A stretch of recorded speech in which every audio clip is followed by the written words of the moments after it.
Hey guys, কেমন আছেন সবাই? আজকে আমি এক্সপ্লেন করতে যাচ্ছি you are my glory episode 3।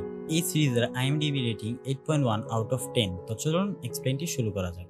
Episode 3 এর শুরুতে আমরা দেখতে পাই যে জিং আর ইউটো একসাথে গেম খেলছে। তারপরে জিং গেমে খুব ভালো খেলছিল আর সে এই ম্যাচটি জিতেও যায়। তারপরে জিং বুঝে যায় তাকে ইচ্ছে করে ম্যাচে জিতিয়ে দিয়েছে ইউটো। তারপরে জিং ইউটোকে মেসেজ করে বলে যে তুমি আমাকে ইচ্ছে করে জিতিয়ে দিয়েছো কেন? ইউটো বলে এমনিতেই আমার অনেক পয়েন্টস আছে, তাই তোমায় জিতিয়ে দিয়েছি যেন তোমার পয়েন্টস বাড়ে। আর জিং এর ম্যানেজার লিং জানতে পারে যে জিং কিছুদিন ধরে স্টুডিওতে আসছে না। এই কথা শুনে লিং জিং এর বাড়িতে যায় আর তাকে জিজ্ঞেস করে যে তুমি স্টুডিওতে কেন যাচ্ছ না। জিং বলে যে সে এখন বেশিরভাগ সময়ই গেম প্র্যাকটিস করে আর আগে থেকে সে এখন এই গেমে অনেক ইমপ্রুভও করেছে। এটা দেখে লিং অনেকটা খুশি হয়ে যায়। লিং বলে তোমার এই ফ্রেন্ড যদি অনলাইনের জায়গায় অফলাইনে তোমাকে গেম ট্রেনিং করাতো তাহলে তুমি তাড়াতাড়ি শিখতে পারতে।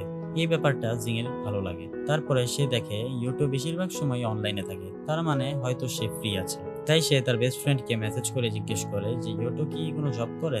তারপরে তার ফ্রেন্ড জানায় যে ইউটো একটি এয়ারস্পেস কোম্পানিতে জব করে। তারপরে জিং ভাবছিল যে ইউটোর সাথে কিভাবে দেখা করবে। তারপরে সবাই যখন গেম খেলছিল তখন জিং বলে আমি একটা এয়ার পিউরিফায়ার কিনেছিলাম, কিন্তু সেটা কয়েকদিনের মধ্যেই খারাপ হয়ে গিয়েছে আর সেটা ছিল ইউটোর কোম্পানি। জিং ইউটোকে রিকোয়েস্ট করে বলে সে যেন একবার এসে তার পিউরিফায়ারটা দেখে যায়। তারপরে ইউটো রাজি হয়ে যায়। তারপরে এই কথা শুনে জিং অনেকটা খুশি হয়ে যায়, কারণ তার কাছে ইউটো আসছে যে তার ছোটবেলার ভালোবাসা। তারপরে ইউটো যখন জিং এর বাড়িতে আসে, তারপরে ইউটো জিংকে দেখে পুরোই শকড হয়ে যায়। এতদিন সে আসলে যার সাথে গেম খেলছিল সে আসলে সুপারস্টার জিং, যে তার ছোটবেলার ফ্রেন্ড। আজ তাদের অনেক বছর পর দেখা।